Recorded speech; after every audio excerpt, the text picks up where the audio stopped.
Madam जय जैनेन्द्र जय जिनेन्द्र। जी, start कर लीजिए प्लीज। हाँ हाँ। गुरु भगवान तो क्या किसी दिन बाद नौकर करते कहेंगे।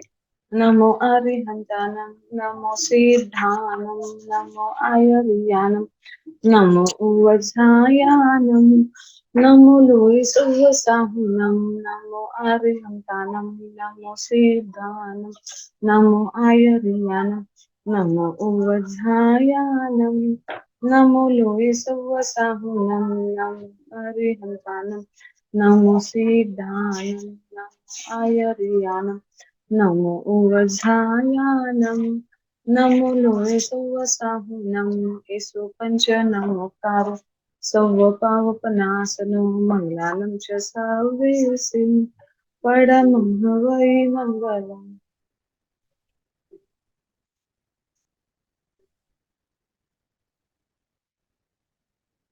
जय जिनेन्द्र।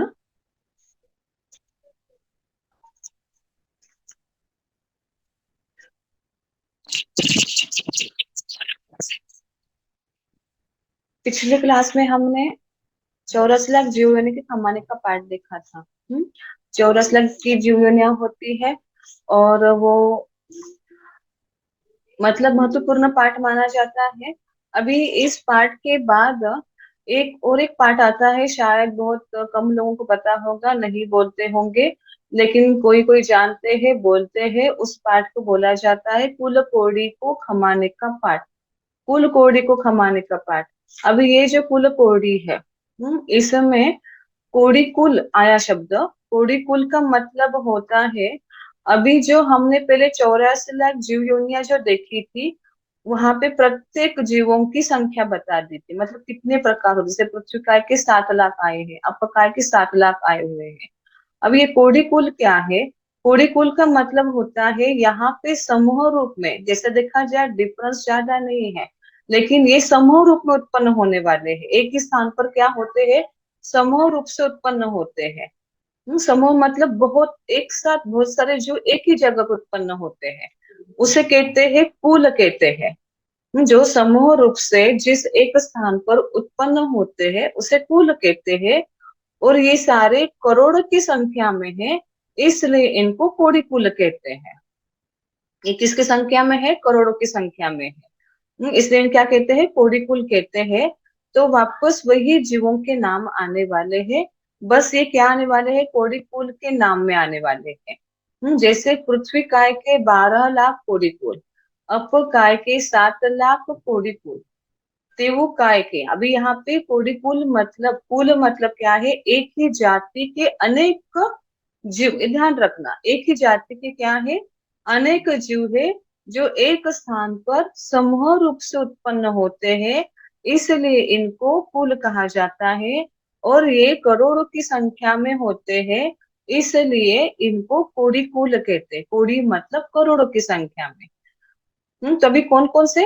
पृथ्वी काय के 12 लाख कोटि कुल, अपर काय के 7 लाख कोटि कुल, तेऊ काय के 3 लाख कोटि कुल, वायु काय के 7 लाख कोटि कुल, वनस्पति काय के 28 लाख कोटि कुल, वेंद्रिय के 7 लाख कोटि कुल। अब एक एक संख्या बढ़ती जाएगी विकलेंद्रिय में।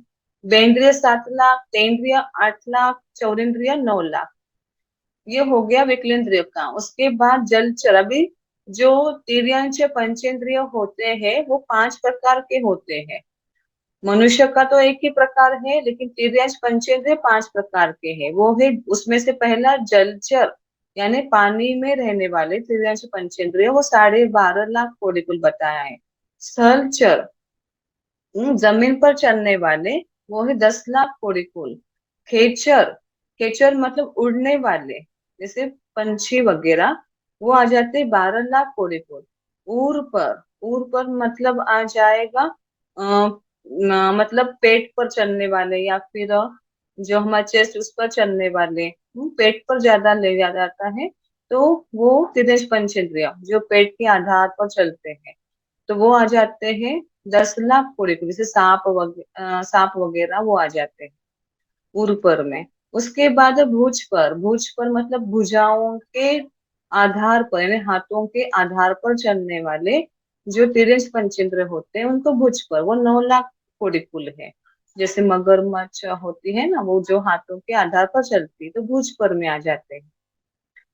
नरक के 25 लाख कोडिकुल, देवता के 26 लाख, ये मनुष्य मतलब पंचेंद्र सभी आ गए। नरक, देवता और मनुष्य 12 लाख कोडिकुल।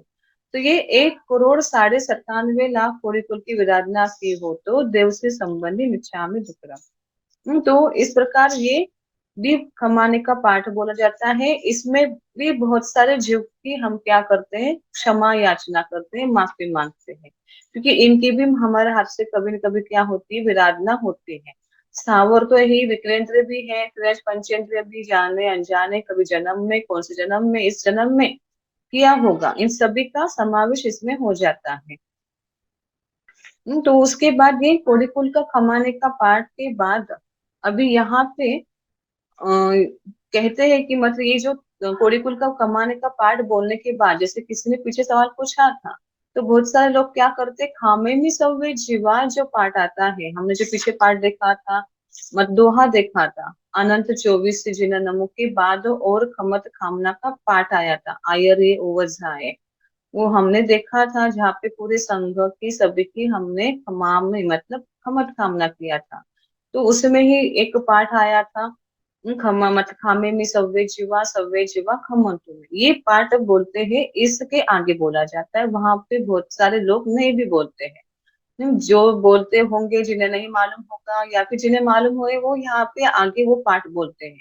यानी आयर ये ओवजाए जो खमत कामना का पाठ है, वो कहाँ तक बोलते हैं, उस टाइम पे, जैसे अनंत 24 जिना नमो ये हमने बोल दिया, उसके बाद आयर ये ओवजाए यानी खमत कामना का पाठ बोलते हैं, वो कहाँ तक बोलते हैं, सव्वस जीव राशि स भावो धम्मम निय नियचित्तो सवम खमावेता खमामि सव्वस आयम्पि, ये जो है ना, यहाँ तक ही उस टाइम बोलते हैं। फिर उसके बाद 15 क्षेत्र में श्रावक श्राविका से हम माफी मांगते हैं, और फिर 84 लाख जीवन की माफी मांगते हैं। यानी वहां पर खामे में सभी जीवा पाठ नहीं बोलते, मतलब वहां से आगे नहीं बोलते हैं। जैसे कोडिकुल का पाठ बोलते हैं ना, तो खामे में सव्वे जीवा खमंतु में, वो पूरी 4 लाइन जो रही हुई है ना, वो पढ़ी जाती है यहाँ पर। और उसके बाद हमारा 18 पाकिस्तान का पाठ आएगा, जो पहले हमने देखा है, विधि उसकी बता रही हूँ। 18 पाकिस्तान का पाठ जो मेन है, जो हमारे कंटिन्यू चलते रहते हैं, कर्म उसके बनते रहते हैं। और उसके बाद यहाँ पे हमारा चौथा आवश्यक पूर्ण हो जाता है, जो हमने अनुव्रत से स्टार्ट किया था। ये यहाँ पे क्या हो गया है, चौथा आवश्यक पूर्ण हो गया। अभी इसके आगे पांचवा आवश्यक शुरुआत हो जाता है। पांचवा आवश्यक जो है वो कौन सा है, कायोत्सर्ग का है, यहाँ पे उसकी आज्ञा ली जाती है। और वंदना करनी है, नवकार मंत्र बोलना है, करेमी भंते का पाठ बोलना है। करेमी भंते का पाठ के बाद वापस इच्छा में ठामी का पाठ बोलना है। इसके सारे मीनिंग पीछे हमारे हो चुके हैं। इच्छा में ठामी का संगम जो में देवसियो अय्यार, ये जो मेन पार्ट है, जिसमें पूरे प्रतिक्रमण का सार आया हुआ है, वो बोला जाता है। और तस्स उत्तरी करने नम, यानी अभी कायोत्सर्ग करना है, तो कभी भी कायोत्सर्ग करना हो तो तस्स उत्तरी करने का पाठ बोला जाता है। अभी यहाँ पे कायोत्सर्ग का मतलब क्या होता है, काय का मतलब होता है त्याग होता है। हम हमेशा शरीर भी लेते हैं, लेकिन यहाँ पे शरीर भी लिया जाता है, लेकिन मुख्य रूप से यहाँ पे त्याग, लेकिन किसका त्याग करना है, शरीर के ममत्व का त्याग जो करते हैं उसे कायोत्सर्ग कहते हैं। शरीर के ममत्व का जो त्याग किया जाता है उसे कायोत्सर्ग कहते हैं। अभी ये प्रतिक्रमण, हमने चौथा आवश्यक हमारा कौन सा था, प्रतिक्रमण था। प्रतिक्रमण के बाद ही ये कायोत्सर्ग किया जाता है। अब प्रतिक्रमण के बाद ही क्यों किया जाता है, चौथे आवश्यक का नाम प्रतिक्रमण है, प्रतिक्रमण के बाद ही, क्योंकि प्रतिक्रमण में जो जो हमने व्रतों में अतिचार, मतलब व्रतों में जो दोष लगे होंगे, प्रतिक्रमण का काम क्या है, जो व्रत लिए थे, व्रतों में जो दोष लगे थे, उसकी आलोचना हमने चौथे आवश्यक में की। चौथे आवश्यक आवश्यक करने से क्या हो गया, जो छिद्र थे, व्रत में दोष लगते हैं, मतलब क्या हो गया, छिद्र हो गया, होल हो गया। और उस होल से क्या होता है, पानी से, एग्जाम्पल ये होल का क्यों दिया जाता है, जैसे नाव होती है ना, एक बोट होता है, बोट में अगर आप कहीं कोई किनारे तक जा रहे हो, तो उस नाव में अगर होल छिद्र हो जाए तो क्या हो जाएगा, थोड़ा थोड़ा करके पानी उसके अंदर आने लगेगा और कुछ देर के बाद वो नाव डूब जाएगी, क्योंकि बहुत सारा पानी उसमें आ जाएगा। तो वैसे ही यहाँ पे व्रतों में दोष लग गया, मतलब व्रत में क्या हो गया, छिद्र हो गया। तो वो होल अगर बंद कर दे, नाव में जो होल था वो बंद कर दे, तो क्या होगा, पानी आना रुक जाएगा। तो फिर उससे वो पानी डूबने से बच जाएगी, मतलब नाव डूबने से बच जाएगी और लोग भी बच जाएंगे। वैसे ही प्रतिक्रमण कर दिया, चौथा आवश्यक कर दिया, जो व्रत में जो दोष लगे गए, छिद्र हो गए थे, उसकी आलोचना कर दी, तो क्या कर दिया हमने, चौथे आवश्यक से उस होल को, उस छिद्र को बंद कर दिया है। छिद्र को क्या कर दिया हमने, बंद कर दिया है। अभी क्या करना है, पश्चाताप करना है, पछतावा करना है। और वो कैसे होगा, कायोत्सर्ग से होगा। होल बंद कर दिया, अभी पछतावा करना है, पश्चाताप। इसलिए कायोत्सर्ग क्या क्यों किया जाता है, पश्चाताप में मतलब पछतावा करने के, जो जो मैंने दोष लगाए थे, जो जो मैंने बहुत सारे उसमें अत्याचार लगाए थे, अब मैं क्या हो रहा हूँ, उस पूरे पाप से निवृत्त हो रहा हूँ। अब मुझे वापस वो गलती करनी नहीं है, और जो गलती की है उसकी मैं क्या कर रहा हूँ, आलोचना करने की, अभी पश्चाताप करना है। इसलिए क्या किया जाता है यहाँ पे, पांचवा आयोशक कायोत्सर्ग किया जाता है। जैसे अभी मान लो आपने मतलब कुछ हमें जख्म हो गई, जख्म हो गई तो क्या हो जाता है, उसमें पस आने लगता है। तो फिर हम क्या करते हैं, उसमें पट्टी लगा देते हैं, कुछ तो ट्रीटमेंट उस पर करेंगे। बहुत ज्यादा बड़ी जख्म होगी तो क्या करेंगे, वहां पे डॉक्टर लोग ट्रीटमेंट करके वहां पे साफ सफाई करके पट्टी लगा देते हैं, है ना, पहले साफ सफाई। तो वैसे ही हमने जो चौथा आवश्यक किया, हमारे जो व्रतों में दोष लगे थे, वो साफ सफाई की, क्लीनिंग कर दी, गंदगी जो वहां पे लगी थी ना उस जख्म पर, वो जो क्लीन करते हैं ना पहले, फिर बाद में क्या कर डॉक्टर उसको मरहम वगैरह लगाते हैं, फिर पट्टी लगाएंगे। तो वैसे ही अभी हमने चौथा आवश्यक कर दिया, तो हमने क्या कर दिया, उसकी क्लीनिंग कर दिया, आत्मा की साफ कर दिया। अभी मरहम लगाना है उसके ऊपर, तो मरहम लगाने काम कौन करेगा, ये पांचवा आवश्यक करेगा। ये मरहम लगाने, मलहम लगाने का क्या करने वाला है, काम करने वाला है। इसलिए अभी पूर्ण रूप से अतिचारों में जो मतलब हमारे व्रतों में जो दोष लगे थे, उसे अभी पूर्ण रूप से दूर करेगा, यानी आत्मा को ये कायोत्सर्ग शांत करेगा और निर्मल बनाएगा। इसीलिए पांचवा आवश्यक किया जाता है। अभी पांचवा आवश्यक की विधि जो है, मैंने आपको बता दिया, नवकर मंत्र वंदना, नवकर मंत्र, करमी भंते का पाठ, इच्छा में ठामी का पाठ, और उसके बाद तत्सो उत्तरी करना। और एक पाठ मुख्य रूप से आप बोला जाता है, ये बोलना रह गया, वो जब भी वंदना करते हैं ना उसके बाद ही एक लाइन बोली जाती है, वो लाइन आ जाती है, देवसीय पायचित विसोहनत्तम करेमी कौस्तभम। यानी यहाँ पे क्या किया जा रहा है, आज्ञा दी जा रही है।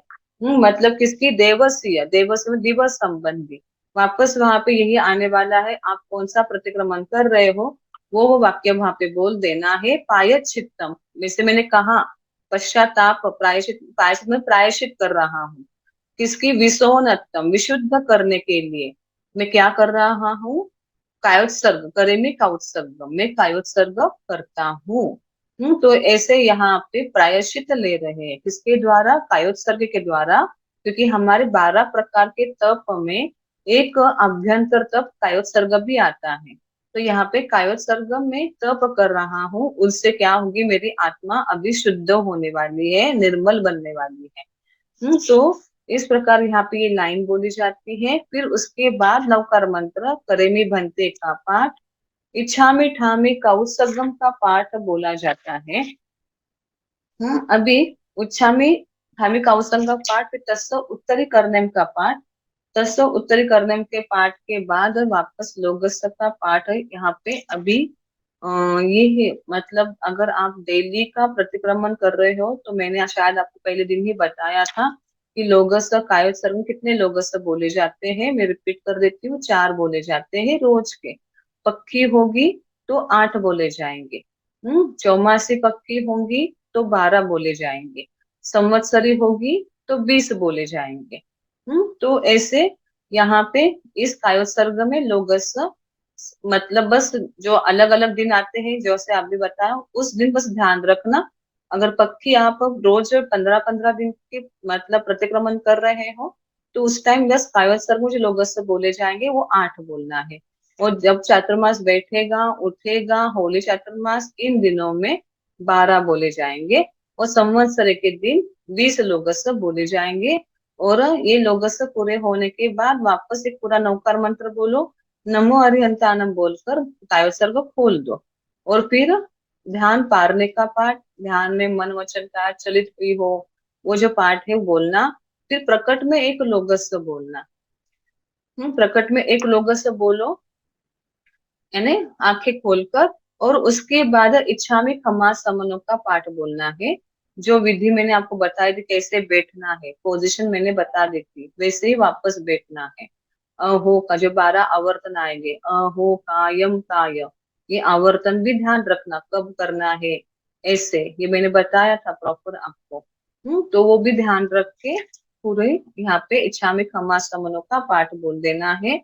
और फिर उसके बाद अभी आगे छठा आवश्यक शुरू होगा। छठा आवश्यक में यहाँ पर आपको प्रत्याख्यान लेने हैं, प्रत्याख्यान लेने हैं। ये पांचवा जो हमारा आवश्यक था वो पूर्ण कर्मों का अभी क्षय कर, देखो अभी सभी व्रतों में दोष लगे तो उसकी आलोचना कर दी है। अभी आत्मा को निर्मल बना दिया है, सब कुछ अभी क्लियर हो गया है, क्लीन हो चुका है। अभी क्या करना है, पूरा अभी यहाँ पे वापस वो गंदगी ना आए, इसलिए क्या करना है, दरवाजा बंद कर देना है। तो उसके लिए क्या आया हुआ, छठा आवश्यक आया हुआ है, जो नाम है उसका प्रत्याख्यान, मतलब उसका नाम यहाँ पे आया हुआ है प्रत्याख्यान संबंधी। छठे आवश्यक की आज्ञा वापस लेनी है आपको। वो छठे आवश्यक की आज्ञा लेने को वंदना करो, सबसे महत्वपूर्ण पाठ ये मतलब आवश्यक माना गया है। और समुच्चय में प्रत्याख्यान का पाठ यहाँ पे ले लेना है। अभी प्रत्याख्यान मतलब होता है त्याग करना। प्रत्याख्यान का मतलब क्या है, त्याग करना, प्रतिज्ञा करनी है कि मैं अभी क्या करना वाला हूँ। अभी पूर्ण चित्त को शुद्धिकरण कर चुका, अभी एकाग्र हो जाना है।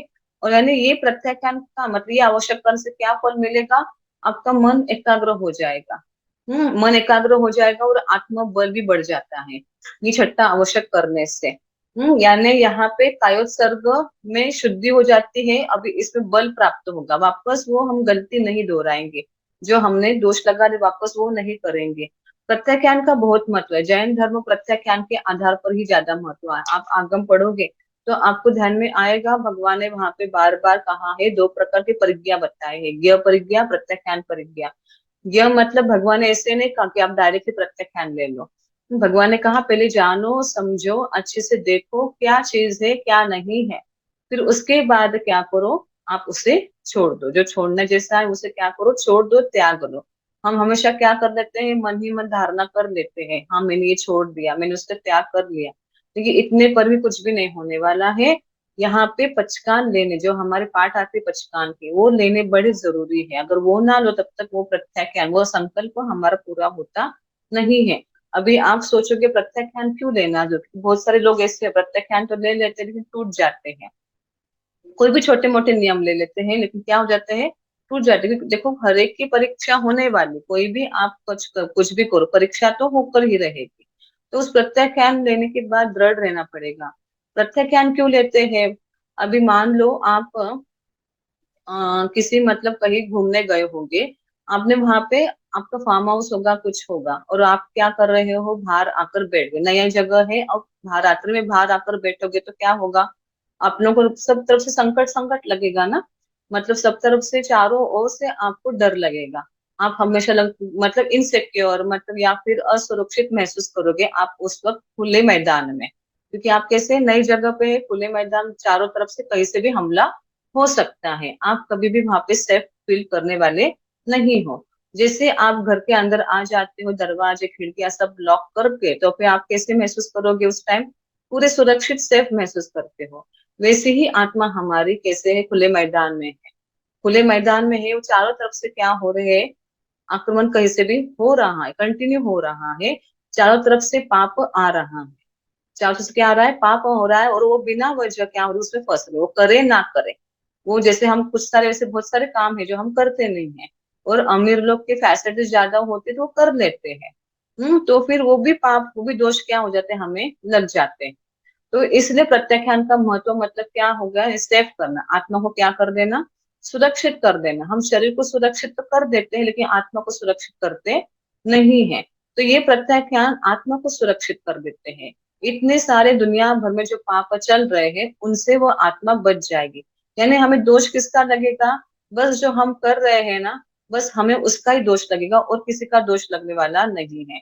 यानी दुनिया में इतने सारे मनुष्य, इतने सारे जीव, वो जो काम कर रहे हैं वो भी हमें दोष लग जाता है। जैसे हम मान लो, हम लकड़ियां तोड़ते नहीं है, हम पौधे तोड़ते नहीं है, हम पत्ते तोड़ते नहीं है, फूल भी तोड़ते नहीं है, लेकिन फिर भी क्या हो जाता है, जो तोड़ रहे हैं उनका भी दोष इनडायरेक्टली, भले ही ज्यादा नहीं लेकिन तिल मात्र तो क्या हो जाता है, धीरे धीरे धीरे वो रोज का रोज लगता ही रहता है। इसलिए प्रत्याख्यान हमें लेना चाहिए। 14 नियम आदि जो आते हैं वो भी लेने चाहिए रोज के रोज, ताकि हमारी आत्मा क्या हो जाएगी, सुरक्षित हो जाएगी। उसके बाद अभी यहाँ पे वंदना करनी है, और गुरु के सामने या फिर जो भी बड़े होंगे उनके सामने क्या करना है, हाथ जोड़कर खड़े रहना है। उसकी पोजीशन मतलब बस एक ही है, आप हाथ खड़े, मतलब हाथ जोड़कर क्या हो जाओ, उनके सामने खड़े रह जाओ। और क्या करो, ये हमेशा खड़े रहकर ही लिया जाता है, बैठे बैठे लेते नहीं है। जब ये आवश्यक आ जाए तो क्या करे, वहां पर ही जो प्रत्याख्यान पचकाने वाले हैं, क्या करना है, हाथ जोड़कर खड़े रहना है। तो हाथ जोड़कर खड़े रहो। और यहाँ पे आया है गंठी संयम, मुट्ठी संयम, नमोकार संयम। आपकी जो धारणा होगी वो धारणा यहाँ पे ले लेनी है। अभी सबको सामूहिक रूप से दिया जाता है ना, ग्रुप में दिया जाता है। किसकी धारणा क्या होगी पता नहीं ना, कोई शायद नौकार से लेना चाहता हो, कोई शायद कोर्सी लेना चाहता हो, कोई शायद 1.5 कोर्सी लेना चाहता हो, इसलिए ये सारे आए हैं। नमोकार संयम, अभी नमोकार संयम मतलब आता है नमोकार मंत्र बोलकर सूर्योदय से लेकर एक, अभी यहाँ पे ना ये जघन्य नवकार से आती है, भोजनों को नहीं मालूम है ये बात। 3 प्रकार के नवकार से आती है, जघन्य नवकार से, मध्यम नवकार से और उत्कृष्ट नवकार से। अब जघन्य नवकार से मतलब आ जाता है, कोई कोई ऐसे भी लोग होते हैं जगन्य अवकाश लेते हैं, जैसे कभी सूर्योदय से, अभी राय से प्रतिक्रमण करते हैं ना, बहुत सारे लोग क्या करते हैं, सुबह सुबह का प्रतिक्रमण, राय से प्रतिक्रमण करते हैं। तो उस टाइम पे वो क्या कर लेते हैं, नवकार से ले लेते हैं। उस टाइम पे नवकार से, साधुओं की बात नहीं चल रही है, गृहस्थियों की, श्रावक का प्रतिक्रमण है ना ये, इसलिए श्रावक की यानी गृहस्थियों की बात चल रही है। तो वो उस टाइम पे नवकार से ले लेते हैं। तो वो यानी उस टाइम से लेकर सूर्योदय के 48 मिनट के बाद तब कुछ नहीं खाते ना कुछ पीते हैं, उतने टाइम का उनको क्या लगता है, नवकारसी उनको फल मिल जाता है। ये आया जघन्य नवकारसी, रिपीट करती हूँ। जब भी मतलब ये सूर्योदय से लेकर एक मुहूर्त मतलब 48 मिनट तक वो क्या करते हैं, चारों प्रकार के आहार का त्याग करते हैं।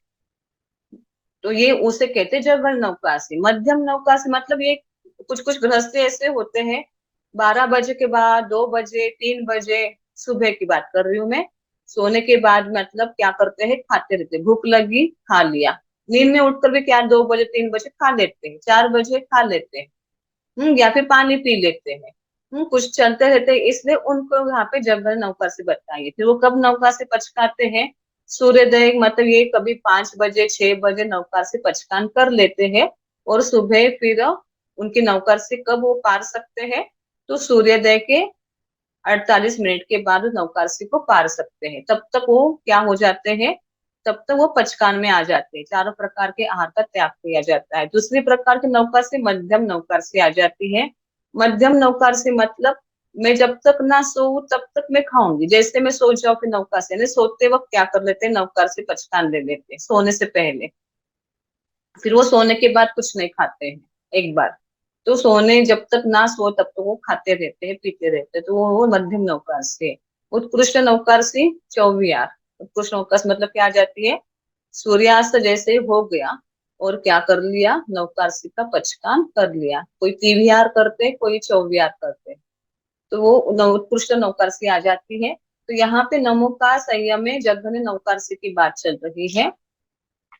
उसके बाद पोरसियम, किसी ने पोरसी का पचकान ले लिया, उसने साढ़ पोरसियम, यानी साढ़ पोरसियम मतलब 1.5 प्रहर, यानी 1.5 पोरसी का पचकान, अनर्थाना भोग्यनम, बिना उपयोग के, सहसा गारम, सहसा ध्यान। अभी यहाँ पे दोष बता रहे, कोई कोई को ध्यान नहीं रहता कि हम नौकारसी ले ली है, किसी कोई कोई भूल जाते हैं, तो उसे लेकर यहाँ बता गया।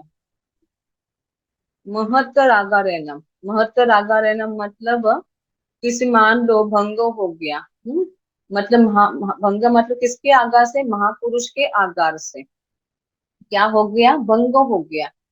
अभी यहाँ पे प्रत्याख्यान जो आए हुए हैं, कौन कौन से यहाँ पे दोष आए हुए हैं, तो महत्तरागन, महापुरुष के आगार से, यानी महापुरुष के निमित्त से अगर त्याग का भंग करना पड़े तो उसका मुझे क्या है, आगार यहाँ पे रखा हुआ है। सौव समायी वत्यागार, सब प्रकार के शारीरिक मानसिक स्वस्थता रहे तब तक मैं क्या कर रहा हूँ, उसका आगार में रख रहा हूँ। अभी यहाँ पर आया हुआ है, अगर मेरी शारीरिक मानसिक स्वस्थ अस्वस्थ में अगर हो गई, कुछ ना मुझे बीमारी हो गई, तो वो आगार रखा हुआ। ये बहुत लोगों को कम पता होता है, कोई कोई नौकारसी लेने के बाद कितनी भी कुछ बीमारी हो जाए तो फिर क्या करते, लेते नहीं, तो ये ध्यान रखिए। सौव समाही वत्य आगारेनम, सौव समाही मतलब ही आ जाता है जितने भी मतलब मेरी जब तक मैं स्वस्थ हूं ना तब तक क्या करूंगी, मैं नवकारसी का पालन में करूंगी।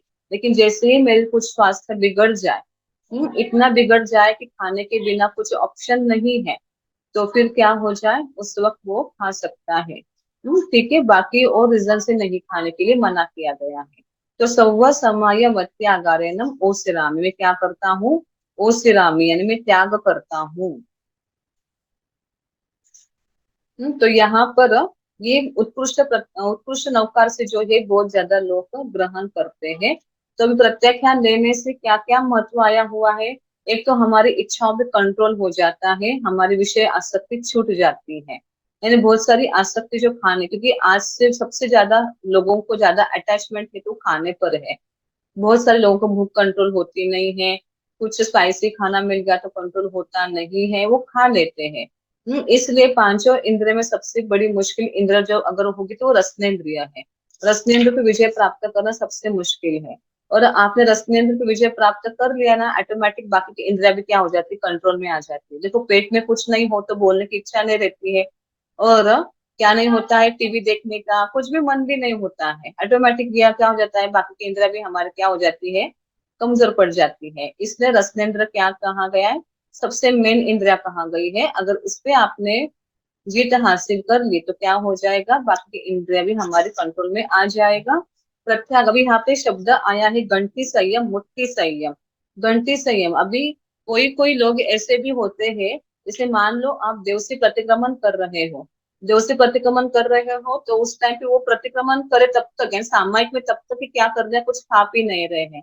जैसे प्रतिक्रमण हो जाए सामयिक पार ली तो घर पे जाके या फिर क्या करेंगे, कुछ ना कुछ खा लेंगे पी लेंगे, है ना। तो फिर यहाँ पे जब भी प्रतिक्रमण करते हो तो प्रत्याख्यान का महत्व है, कुछ ना कुछ प्रत्याख्यान लेना ही पड़ता है। बहुत सारे लोग ऐसे हैं, 5 आवश्यक कर लेंगे, छठा आवश्यक नहीं करेंगे, क्यों, उन्हें लगता है नहीं हम घर पे जाके खाना खाने वाले हैं, या पानी पीने वाले हैं, हम कैसे नौकार से ले लेंगे। तो फिर उनके लिए बात बता दूं, फिर आपका प्रतिक्रमण उस तक क्या क्या इनकम्प्लीट ही रहेगा, जब तक छठा आवश्यक नहीं करोगे तब तक प्रतिक्रमण हमारा क्या हो रहेगा, इनकम्प्लीट ही रहेगा। इसलिए प्रतिक्रमण छठा आवश्यक जरूरी है, लेना ही है। उन लोगों के लिए बात आई हुई है जो क्या करते हैं, घर पे जाकर ही क्या करेंगे, कुछ ना कुछ खाएंगे पिएंगे।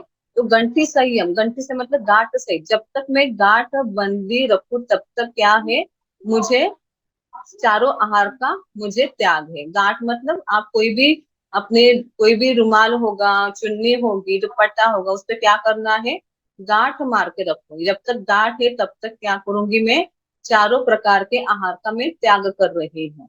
तो वो हो गया आपका गंठी संयम। मुट्ठी संयम मतलब जब तक मैं मुट्ठी बांध के रखी, मुट्ठी मतलब फिस्ट आ जाती है, जब तक आपने मुट्ठी अपने बांध के रखी है तब तक क्या मुझे नवकारसिका यानी चारों प्रकार के आहार का मैं त्याग कर रही हूँ। यानी इतना महत्व है, मतलब इतनी देर तक भी आप कुछ नहीं खा पी रहे हो ना, प्रत्याख्यान में हो ना, तब भी आपको बहुत फल मिलता है। ये इतना फल नहीं तो घंटी से मुट्ठी से हम कितना देर रखेंगे। घंटी से जैसे आगे का आवश्यक पूरा हो चालू हो जाएगा, हम मुट्ठी क्या कर देंगे, खोल देंगे ना।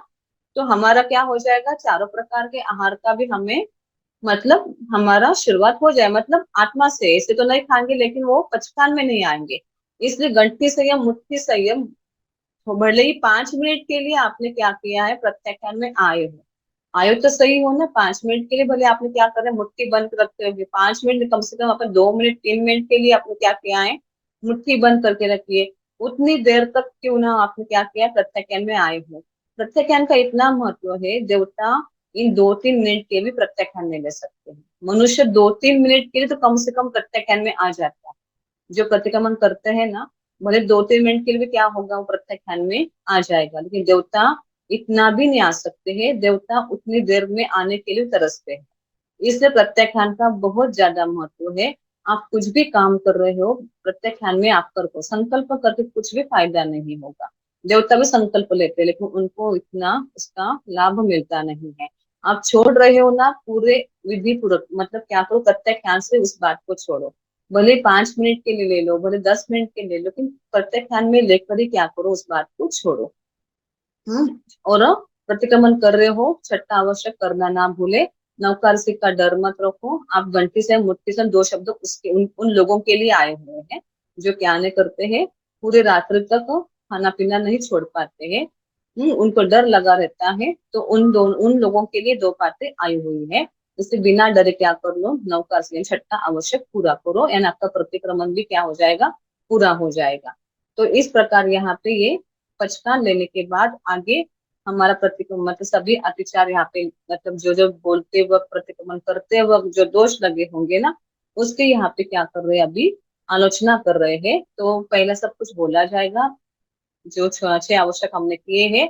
पहला सामक, दूसरा 2400, तीसरी वंदना, चौथा प्रतिक्रमण, पांचवा पायु सर्ग, छठा करता क्या, ये 6 आवश्यक पूर्ण हुए, हो गए। उसमें कोई अतिक्रम व्यतिक्रम अतिचार अनाचार जानते अजानते कोई पाप दोष लगा हो तो तत्सम, और पाठ उच्चारण करते समय काना मात्रा अनुस्वार पद अक्षर अधिक न्यून आगे पीछे कहा हो तो देव से संबंधित तत्सम इच्छामि दुक्कडम। उसके 5 प्रकार के पाप आए हुए हैं। पहला पाप मिथ्यात्व, दूसरा अव्रत, तीसरा प्रमाद, चौथा कषाय और पांचवा अशुभ योग। इन पांचों का प्रतिक्रमण नहीं किया हो तो उसका भी मिच्छामि दुक्कडम। क्षम संवेग, ये वैराग्य के सारे शब्द है। अनुकंप आस्था, सच्चे की श्रद्धा, झूठे की बार बार मिच्छामि दुक्कडम, ये सभी वैराग्य है। संसार के प्रति उनको अट्रैक्शन नहीं रहता है, उनके लिए शब्द आ जाते हैं, पांचों शब्द। फिर भूतकाल का प्रतिक्रमण, वर्तमान काल की सामायिक, भविष्य काल का प्रत्याख्यान, ये करेंगे। अनुमोदन मत 3 प्रकार से आए हुए हैं, करना, करवाना, अनुमोदन। यानी ये तीनों भी जो करते होंगे उनको क्या करते हैं, हम अनुमोदन भी करते हैं, हम स्वयं भी करते हैं और दूसरों से करवाते भी है। तीनों कर्णों से बताया गया है। उन सभी पुरुषों को यहाँ पे धन्यवाद भी यानी ग्रेटिट्यूड भी दिया गया है। और फिर 3 तत्व आए हुए हैं, देव अरिहंत, गुरु निग्रंथ, केवली भाषित, दयामय, धर्म। ये 3 तत्व सार है। ये 3 तत्व सार है, बाकी संसार में सब कुछ कैसा है, असार ही है, बाकी कुछ भी सार नहीं है। तो इस प्रकार संसार असार है, भगवान महाराज आपका मार्ग सत्यम सत्यम सत्यम, इतने भी लाइन बोले ना तभी भी क्या होती, सम्यक तक प्रकट होने में सपोर्ट मिलता है। ये सम्यक्तों की बातें हैं। हम क्या कर रहे हैं, जिन वाणी की प्रशंसा कर रहे हैं, जिन वाणी को हम बोल रहे हैं कि भगवान आपका ही एक एक अक्षर कैसा है, सत्य है, बाकी सारी दुनिया में कैसे ये सारी बातें असत्य है। इतना भी बोले तभी क्या होगा, हमारा सम्यक्त्व थोड़ा बहुत जागरूक होने लगता है। एक बार श्रद्धा पूर्वक बोलोगे तो और आगे बढ़ोगे। थवथुई मंगलम, इस प्रकार क्या हो, सबका मंगल हो। और फिर नमोथुनम का पाठ बोलना है 2 बार। और नमोथुनम के पाठ बोलने के बाद क्या करना है, कंपल्सरी वंदना करनी है उठकर। ये भी मालूम है, होता नहीं किसी को, बहुत सारे लोगों को। तो जब भी प्रतिक्रमण पूरा हो जाए, 2 नमोथुनम हो जाए, तो क्या करना है, उठकर पूरी विधि पूर्वक क्या करना है, 3 बार वंदना करनी है, टिकुतो आया है ना पयानम से। और उसके बाद जो भी आपके आसपास लोग होंगे तो उनको खमत खामना देना है। जरूरी नहीं संवत्सर के दिन ही दो, आप जब भी प्रतिक्रमण करो, आप घर के साथ कर रहे हो या फिर समाज के साथ कर रहे हो, जो भी आपके से बड़े हैं उनसे क्या करना है, खमत, छोटे बड़े सबसे क्या करना है, खमत खामना करनी है। इस प्रकार यह हमारा प्रतिक्रमण भी क्या हो जाता है, पूरा हो जाता है। नमो अरिहंतानं नमो सिद्धानं नमो आयरियानं नमो ओवज्झायानं नमो लोये सत्साहुनं धम्मो मंगल मुखिठम अहिंसा संयमो तवो देवावित्तं नमं संति जस धम्मे श्यामनो चैता भारंग वासं चक्रवर्ती महडियो शांति शांति कर लोए पत्तो गई मनोत्तरम श्री चत्तारी मंगलम अरहंता मंगलम सिद्धा मंगलम साहु मंगलम केवली पनतो धम्मो मंगलम चत्तारी लोगुत्तम अरहंता लोगुत्तम सिद्धा लोगुत्तम साहु लोगुत्तम केवली पनतो धम्मो लोगुत्तम चत्तारी शरणं पवज्जामि अरहंते शरणं पवज्जामि सिद्धे शरणं पवज्जामि साहु शरणं पवज्जामि केवली पनत्तं धम्मं शरणं पवज्जामि चारे शरण दुख हरण जगत में और न शरणा कोई होगा जो भव्य प्राणी करे आराधन उसका अजर अमर पद होगा। खूब खूब मंगल।